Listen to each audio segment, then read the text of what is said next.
Hello, everyone, and welcome to Grid Girls, the women racing to win. Joe from the Grid Network and Dan from Racers, the girls behind the helmet. We have a lot to discuss in this final show. It's the final show of the 2020 calendar year.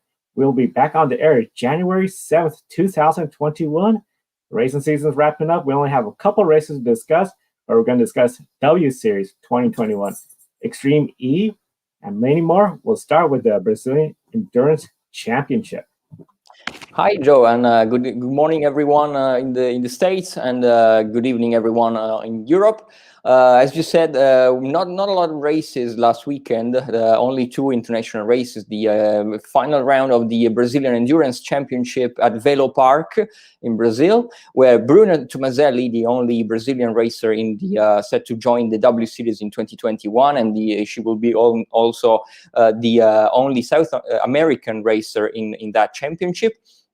She was rounding out her championship in the Brazilian Endurance Championship. It has been her first season in endurance racing, in sports car, racing in the P3 prototype class in an MRX prototype from Sati Racing. She hasn't done the whole season. She entered the championship a bit late. She missed a couple of races towards at the beginning of the championship. Still, she did an amazing job this year, and after she made history in one round in Curitiba, and she became the first woman to ever win a race in that series. She kept momentum into Velo Park, and she could claim pole position on Friday. And she had an amazing race on Saturday and won the 4-hour race at Velo Park. They were fighting for the championship in the P3 category. And despite it was a very hectic race. Since the beginning of the 4-hour competition, there were mixed weather conditions. There was a huge rain coming after 30 minutes from the start.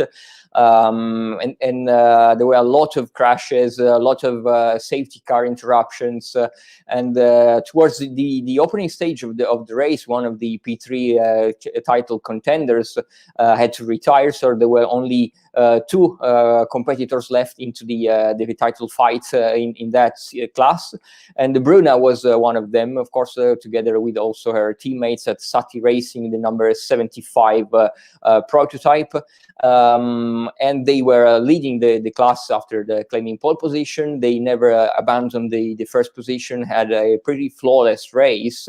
Bruna did the first stint and then the final hour of the race. So basically she drove 2 hours out of the 4 of the competition, and half a race for Bruna. Very competitive race again from the young 25-year-old Brazilian racer. As I said, they had a flawless race, but unfortunately it wasn't enough to win the championship. They did win the race, so she finished the season with 2 victories. But unfortunately, they came short, just a couple of points short for the title. Nonetheless, they claimed the runner-up spot, so the vice champion titles for them and for Bruna at her first year in endurance racing and in sports car racing, which was something that she did just to stay fit and to be prepared for the 2021 W Series Championship. Of course, after her 2020 W Series campaign got cancelled for the cancellation of the championship in Europe, they had to find, like every other W Series racer, they had to find another seat. Some of them were very lucky and got some pretty competitive drive this year. Some of them were not that lucky, but Bruna luckily had this opportunity in the Imperio Endurance Brazil Championship. And again, finishing second in the championship with 2 race victories and making headlines and history. I think it was a very good season for her. A very great season for her, and definitely we're all very excited to see the potential next year in the W Series. Of course, the other event going on this past weekend as well, Tatiana Calderon racing in the season finale of the Super Formulas over in Japan. She completed her rookie season this year. Of course, she did miss a couple races due to traveling for the 24 hours of Le Mans. So definitely that put a little bit behind in the points. For this upcoming race, it was at Mount Fuji Raceway, and it was very unfortunate with a very unlucky finish. Hydraulic leak issues on the formation lap took her out of the race. Considering last race weekend, she had finished 12th place. She was really looking forward to hopefully scoring some points, getting up there, especially proving that after missing those races, she had to miss a beat. But just one of those pre-race incidents where mechanical failure prevented her from racing. Now, of course, she entered this year 5 different categories in racing, 3 different continents, and 2 full-time championships. So it was a very busy 2020 for Tatiana. Of course, some of the big noticeables, 24 hours of Le Mans, top 10 finish there. So that was a big highlight of the year. Not sure if she's going to be coming back to Japan next year. She definitely has the experience now that her rookie season is behind her. She could definitely be back in Super Formulas next year, really contend. And definitely, I think a lot of people are going to be very excited to see what's next for Tatiana Calderon. And just a reminder to all our viewers, I always talk about the drivers. You'll see their screen and Twitter handle or Instagram handle. We encourage everyone to go follow all the women racing around the world for wins. Now, next year, the W Series is returning back. This year, of course, the pandemic, we saw no W Series racing this year. As Daniel had mentioned, drivers had to look for different rides across the world. But we're very excited that we're going to be having the W Series return back next year. And already, the first 18 drivers were announced last week. Of course, we have Jamie Chadwick. She is returning back as the defending champion of the W Series. She had a really strong year of racing in 2020. Here's an interview between Jamie Chadwick and Danielle from last weekend.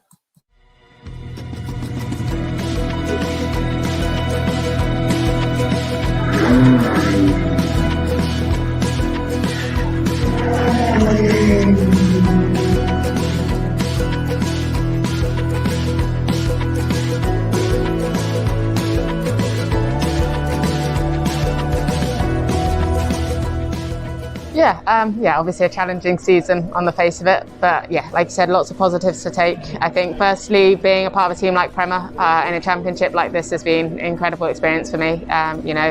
They operate at such a high level and clearly dominating all the junior ranks. So to be a part of that has been really, really cool, and for sure I've learnt a huge amount with that. From my side and a results point of view, of course, it's been really disappointing and more frustrating not to be able to maximise the opportunity I've had. But ultimately lots of lessons have been learned. There's some positives, and hopefully it makes me a stronger driver going forwards.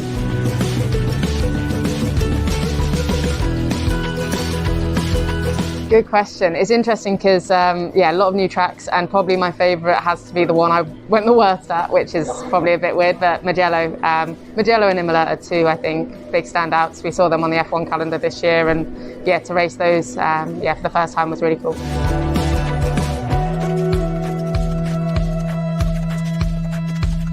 Yeah, really exciting for W Series. I think it's big step for them. Huge news in the sense that it's going to just go on strength to strength and continue to grow. From my perspective, it's not confirmed yet. It's what I'm going to do next year, but it's an exciting thing to have as an option potentially.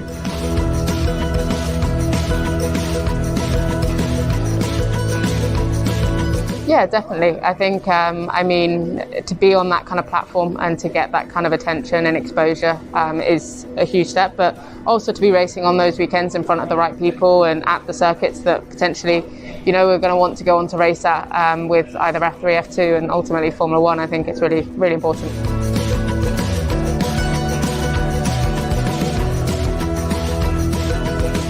Yeah, obviously same chassis will definitely help. It's been quite different this year. I think the adjustability you have within a team does make it quite different, and like you said, the tyres. A lot of experience has been taken from a year like this year, so definitely going to help me whatever I go into next year.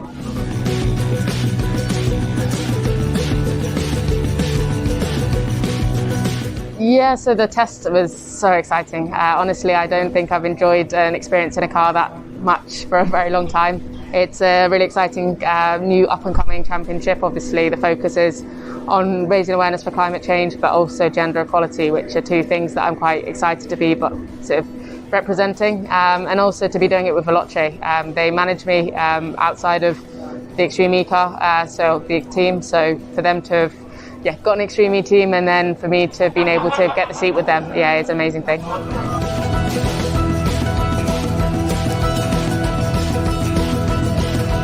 Not at all. I don't think rallying is something that I thought I'll go in the direction of, but actually I think there's a lot I can learn from it. But the Extreme E-Car is interesting because it's not just a rallying style that's required.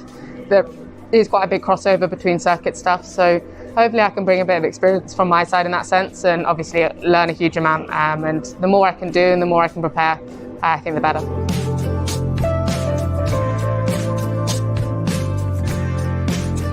Yeah, I think the thing is no one really knows what it's going to be. There's a lot of unexpected. I think the circuit we drive on has to be a circuit, but it has to be able to take, I think how many cars there are going to be on the grid. So we have to be able to race each other. So it's got to be quite wide. There won't be one obvious line like maybe some rallying stages have. And I think you can learn the circuit a bit. So from that side of things, it will definitely suit me and maybe the rallycross drivers, because you can learn and take reference. But at the same time, it's going to be a loose material. The surface isn't going to be grippy. So the rally guys are definitely going to have a bit of an advantage there. So it's going to be hard to predict who's going to have the biggest advantage. I think from my perspective, the rallycross guys will probably have the most close experience. But there's no reason why we can't learn as much as possible and catch up with that.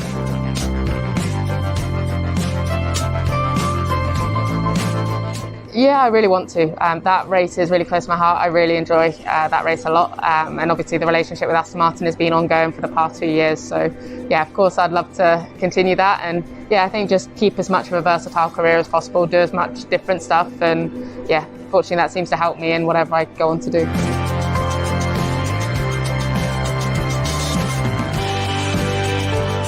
Yeah, it's obviously just different. It's just a learning thing for me. I think in this phase of my career, like I said before, I'm not from a motor racing background. So in this sort of stage of my career, which is relatively junior, the more I can do and the more I can learn in everything I do, I think the better. In sports cars, I think the whole thing is just going with a completely fresh mental approach, learning different skills there, and then taking a few bits that I learned there into single-seaters and vice versa. So it's an important process for me, and I think I'll continue that next year with the Extreme E stuff as well.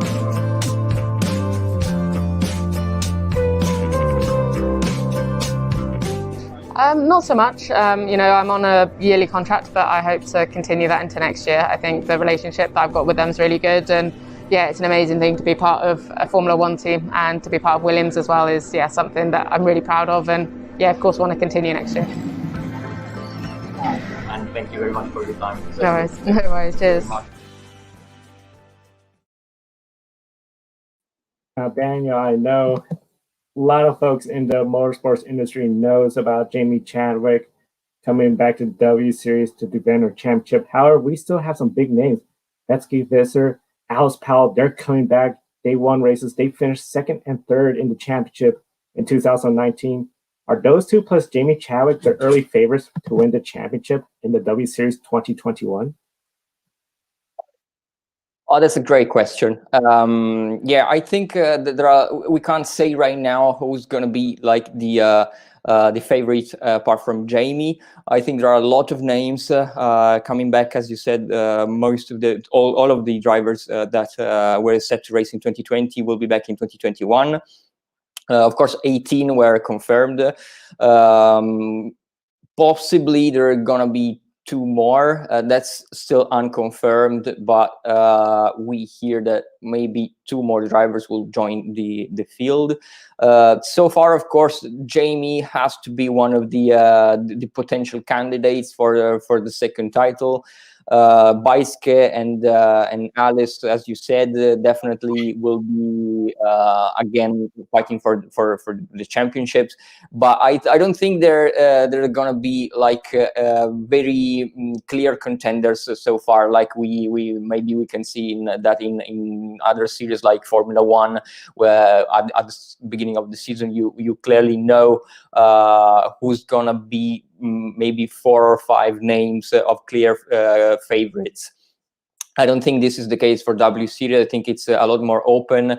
Of course, like last well, in 2019 and in season 1, you got to admit that Jamie has to be one of the favorites, but I don't think we have clear names yet. Yeah, one of the favorites, but with the unique format of the W Series, how it's such an equal playing field between all the drivers, it's going to make it really hard for anybody to, I think, just pull away with the championship like we see in Formula One. And even in the United States, we saw how drivers in NASCAR, IndyCar pull away from the rest of the field in the championship early on, make it really hard. That's going to be very tricky in the W Series. Now, along with those three, you mentioned we have a lot of big names coming back. Two other names, Marta Garcia and Emma Kymäläinen, both returning back. They both won races in 2019. They rounded out essentially the top 5 in the standings. Vicky Paria, Jessica Hawkins, just to name a few other big names coming back in 2021. Can we see one of these drivers break through for a win at the W Series? Or in the case of Marta and Emma, a championship run? Well, yeah, I think great that you mentioned Marta and Emma. I think they definitely will be back for more victories. I think Emma last year it was probably one of my favorites. She had to miss like half a season for an unfortunate accident in the first round when she got hurt in a crash at Hockenheim. So she missed half a season, 3 races out of the 6, and still she won a race in Assen and came on the podium in the other races, and she finished in the top 5 in the championship. So I think definitely Emma is one to watch. Emma said and Brand Zach last year the final round when we spoke to her, I have unfinished business in W Series and I'll be back. So I think she is the most experienced driver on the grid. She's 31-year-old. And while we have seen a lot of young upcoming drivers, as you said, we have a lot of new entries coming, which are also going to be very interesting to see, like Belen Garcia that we interviewed a couple of weeks ago. There's Mireia Martí. There's Irina Sidorkova, who was a very big name into the esports league. Of course, it's very difficult to say that the ones that went very well into the esports league will convert that kind of form into some kind of performance into the real 2021 series. But still, I think they improved that in Formula 4 championships. They were very competitive, and so we definitely have to see them in the first rounds of the 2021 W Series. But yeah, I think that you brought out 2 names that are definitely going to be fighting for victories: Marta Garcia and Emma Kymäläinen. Jamie Chadwick said in an interview this week that she sees Marta Garcia as one of the main contenders for her title in 2021. So we will see. Marta won on the Norris Ring last year. Emma won at Assen, but as I said, Emma missed half a season. Alice Powell got very unlucky with a couple of crashes, of unfortunate crashes, and had to keep the same chassis because one of the rules of this full spec series is that you switch the chassis and the engineers one race after the other. There's a draw, and you get to have different cars and different engineers every race. But if a crash happens, the drivers has to keep the same chassis for another weekend, because of course if they damage that chassis, it's fair for the others not to get that damaged chassis. So she had a couple of very unlucky weekends in Norris Ring, Misano, and then she had for 3 weekends in a row the same chassis. So we will never know what she could have done without those DNFs. But yeah, I think definitely Jamie Chadwick, Weitske Visser, who had an amazing campaign in the LMS, then Alice Powell, who was competitive straight away, Marta Garcia, Emma Kimilainen, possibly some more, who knows. Definitely the new entries are going to be very interesting. Vicky Perea, who had also some track time this year in the Formula Renault Euro Cup at Magny-Cours and the Nürburgring. She finished in the points in Magny-Cours, and her and Jamie were, I think, the only, and also other who tested, but they didn't race with that same car. They were the only drivers that did manage to get some racing this year in the Tatuus F Formula 3 car that will be employed also in the W Series. So with some more track time, Vicky last year she was 5 years away from the racetracks after her 2012 GP3 championship, and she had a little bit of a adjusting time towards the beginning of the 2019 championship, Hockenheim and Zolder. Then from the Misano round, she really was on the pace again, and she finished on a high in Brands Hatch with the 5th place. So definitely also Vicky is going to be one to watch, and who knows, whoever. I think it's never been more open than this. Yeah, I can't think of any other series, including feeder series, that has been this open when it comes to potential contenders for the championship. Of course, we're going to have some rookies coming in. We know Belen Garcia is coming in. Still more drivers to be announced. And then the unique nature of the series where the drivers are randomly assigned a crew, a chassis. If they were to damage that chassis, they have to bring it back, use it at the next race. And of course, all new tracks. None of the tracks from 2019 are back in 2021. Is this shaping up to be one of the most exciting series to watch in all of motorsports in 2021? Oh, that's for sure. I think, as you said, all the very interesting concepts that the W Series brought to the world of motor racing in 2019 will be back. Let's remember that we always say that W Series was revolutionary because they brought a fully female championship to motor racing, and that's definitely true. But from my perspective, the single most innovative feature that this series brought to motorsport was the fact that the accessibility, because it's a fully free to enter championship that gives opportunities to drivers that could have maybe not had a Formula 3 season. So this is one of the most innovative concept that I think W Series brought into motor racing. And once they will prove that this is a sustainable business model, I think more series will follow that the path of W Series. But as you said, it's one of the most exciting championships in 2021. The lineup, the calendar, it has an amazing calendar. I loved all the tracks where the drivers will be racing in W Series. Of course, with Formula One, but not just Formula One tracks. They're going to be a very cool mix of historic tracks in Europe, and then the 2 flyovers races at COTA and Austin and then Mexico City. So yeah, I think it's going to be one of the most exciting championship to watch next year. I will wholly agree with that statement, especially the fact that we have this level of parity where the cars are equal. The teams are essentially assigned at random to the drivers. Compared us to even Formula 3, Formula 2, where there's a handful of drivers that could take this championship. In this one, it is wide open. The rookies, they don't have too much of a disadvantage compared to the veterans. Of course, the veterans, they got some of the experience, but we got new tracks. They're going to be in chassis they may have not driven in 2019. Of course, there was no race in 2020. This is going to be one of the most exciting series to follow. I cannot wait, and especially when it comes to the United States, Mexico.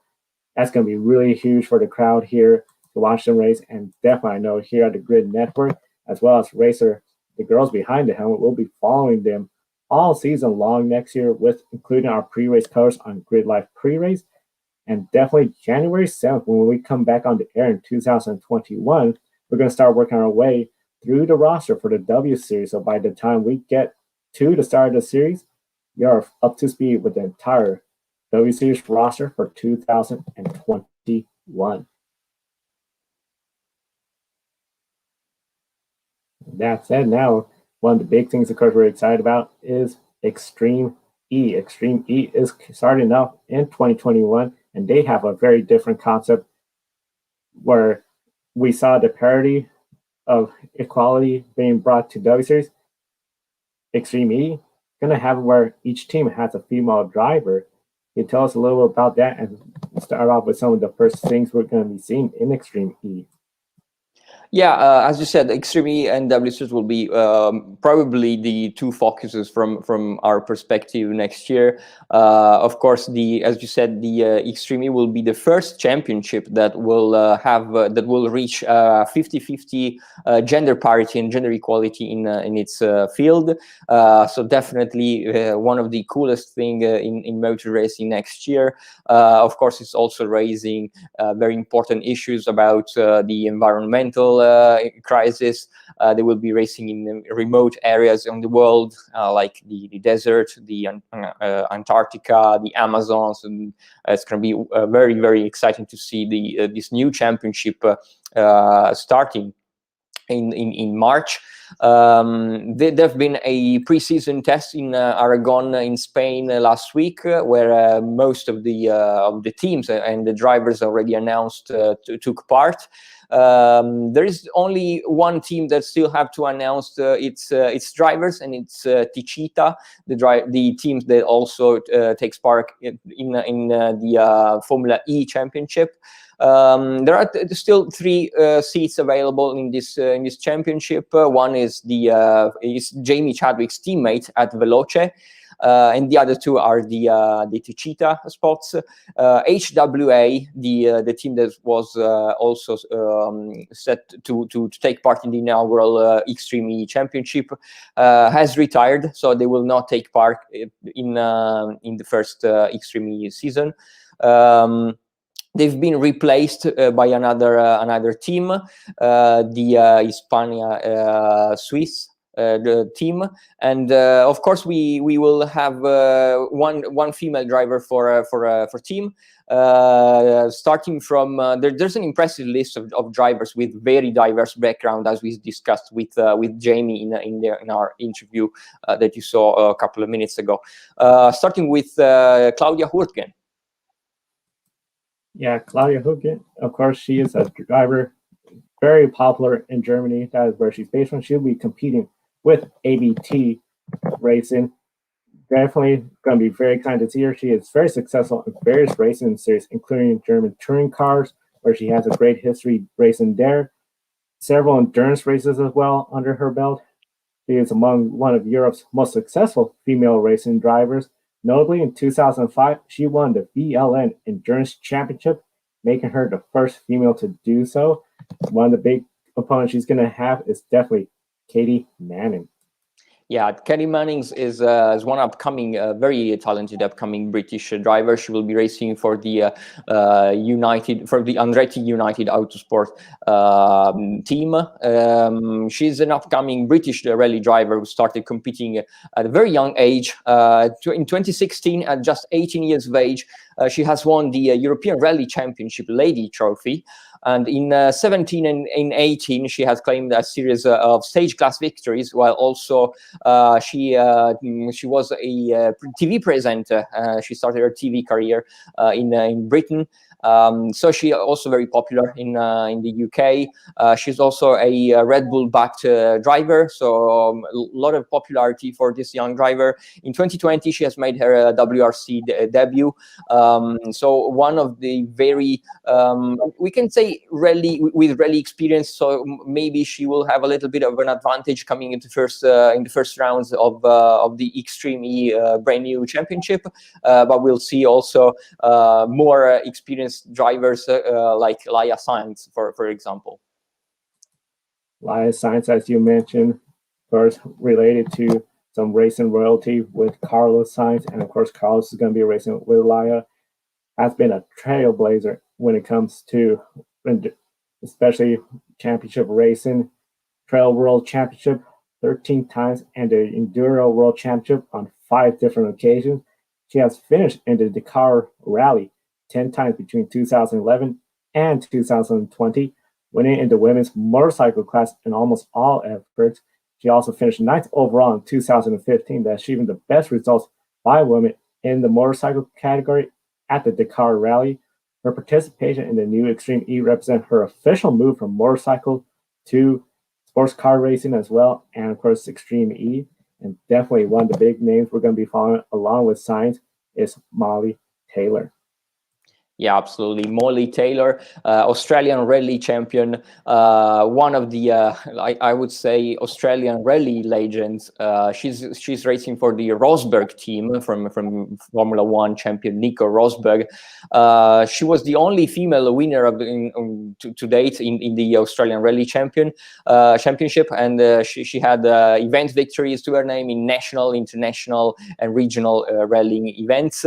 In 2013, Taylor became the #1 international female rally driver in the world rally rankings. So definitely one not only known to Australian audience, but also she's pretty used to a global stage, to attention, on a global stage.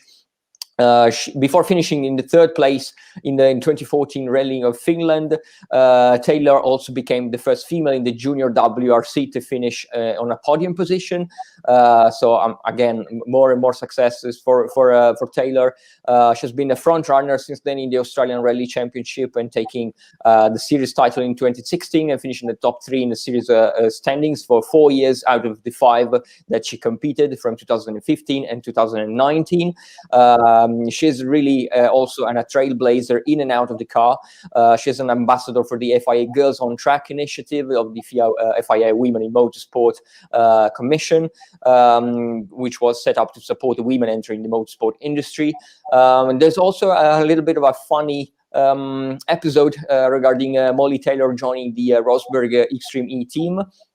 That Rosberg said in a social media video that she found Molly on her website and on the internet, and he went on her website, and he didn't know how to contact her to ask her to join his project in Extreme E, and he sent an email to the very general info at and when Molly saw the email which said, okay, I'm Nico Rosberg, the Formula One champion, she said, oh, yeah, sure.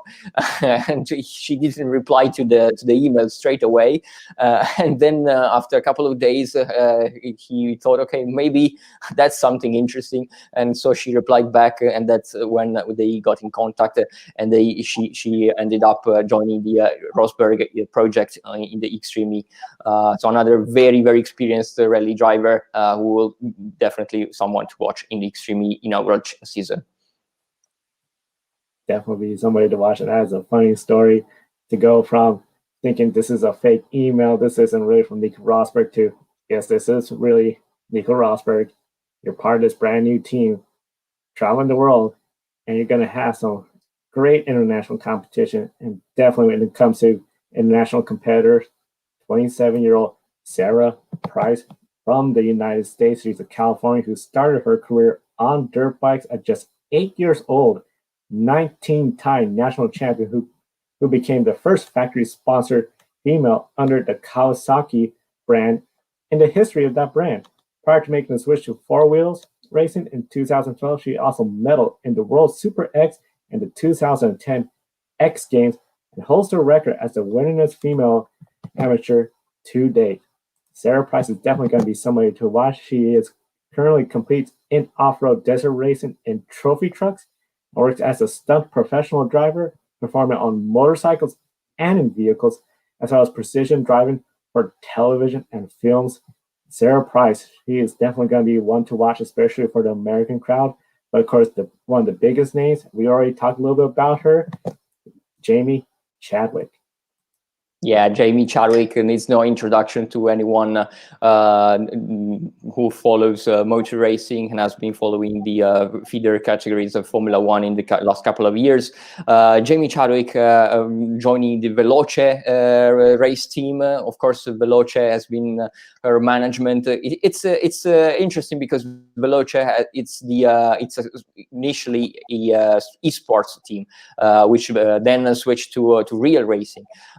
Jamie has been managed by the Veloce team, also in real life racing, and then she now joins their project as they join the Extreme E Championship. But Jamie, of course, is she might be known to a wider audience for her victory in the inaugural W Series Championship, or also because she's the developer and driver at the Williams Formula One team. But her first steps in racing were back into the Ginetta Junior Championship, which is a very important series in the UK, because it provided a lot of opportunities for very young and upcoming drivers. She made a spectacular breakthrough by winning the 2015 British GT Championship in the GT4 class, which was another historic moment for women in motorsport. So she has won in GT, in Formula cars, as we said in her interview that we aired some minutes ago. Then she moved to Formula cars. She joined the British Formula 3 Championship in 2017, and she won a race in 2018. In her second year in the championship, she won a race in Brands Hatch, and she became the first woman after a long time to win a Formula 3 race on UK soil. And then in 2019, she was the only driver globally, not only female driver, but also all around the world to win two Formula championships. She won the W Series and the MRF Challenge Formula 2000 crown in India. So 2019 was a mega year for Jamie. Then she went in 2020, at the beginning of 2020, she went to race in the Formula 3 Asian Series, where she got pole positions and podium finishes and race victories. She was very competitive. Then she switched to the Formula Regional European Championship this year with Prema. And she had a little bit of a challenging season, but then she will be back in W Series for 2021, and she will have a very busy season because, as we say, she is also set to join the Veloce Extreme E champion team in Extreme E. Still, her teammate is still yet to be confirmed. I think it will be announced shortly, and she had a very positive test in Aragon. She's also the ambassador for the Girls on Track also initiative led by the Motorsport UK and the FIA to inspire more females to entering motorsport. This makes obviously Jamie a very important candidate for 2021. Maybe she's not the most experienced on outside of the racetrack environment in Formula cars. So the off-road is not really her thing so far, but who knows what she will do in her first season in Extreme E. First season in Extreme E is going to be really exciting to see what Jamie Chadwick will do. Of course, for a lot of race fans, especially in Italy, the Canary Islands, everyone knows her as Christine GZ, the 27-year-old at the town Canary. She is coming to Extreme E in 2014. Her full-time debut in competition, she achieved her first victory in a gravel rally. In the same year, she was proclaimed regional champion of the Canary Islands in the front-wheel drive vehicle category, as well as in B4. 2016, she made her debut in World Rally Championship at Rally de Catalunya as a member of the first all-female rally team, and won the women's category in the Spanish Gravel Rally Championship in 2017. Since then, her career has been focused on participating in off-road racing in the United States and Mexico, where she received 7th place in the world-famous Baja 1000 with the Pro UTV Turbo category. 2020, she'll become the main driver of the Vattel racing team, achieved 3rd place in the T2 category, and is in the Road to Dakar program. Definitely everybody's going to be following her next year, as well as the next racer right here. She'll be driving for Lewis Hamilton team. Yeah, X44, the Lewis Hamilton race team. Of course, the fight for that we saw in Formula One 2016 for the title between teammates Nico Rosberg and Lewis Hamilton is coming back to Extreme E this season. They will not be racing, but they will be team managers. And Cristina Gutierrez is going to be the driver for the Lewis Hamilton's team. She's very popular in Spain. She was one of the most promising talents that she already made history in the Dakar rally, off-road rally. In 2017, she became the first Spanish driver to ever finish, a female driver to ever finish such a challenging race. Of course, she's widely known for this very tough rally, with probably the toughest rally in the world. She has already finished 4 times this legendary race, and she has quickly adapted to the tough requirements of rally driving. She's one of the probably most known rally drivers in Spain. She has shown grit and natural talent, and her huge passion for the sport since she started racing at the age of 4.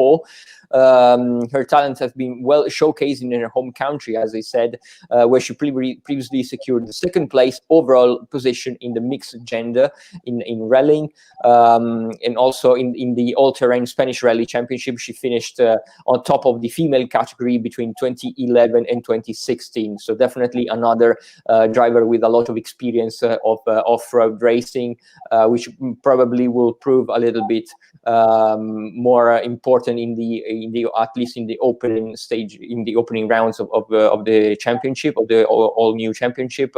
As Jamie said in our interview, probably the rallycross drivers will be on the long run a little bit more advantaged, but we never know. It's never been so interesting to follow an all new championship created by the Formula E mastermind Alejandro Agag. The first race will be in Saudi Arabia in mid-March. We can't wait to see what this new championship will bring. Definitely, it's going to be really exciting to see what this new championship brings. Definitely will be following here, as well as, of course, Racers, the Girls Behind the Helmet. And we encourage everyone to follow Racers, the Girls Behind the Helmet. Their website, Twitter, and Facebook will be in the video description below. Encourage everyone to subscribe to Grid Network, not miss any of our motorsports programs, including Life on the Grid. Normally airs Friday, but it's going to air Saturday, the day after Christmas. And we have a special guest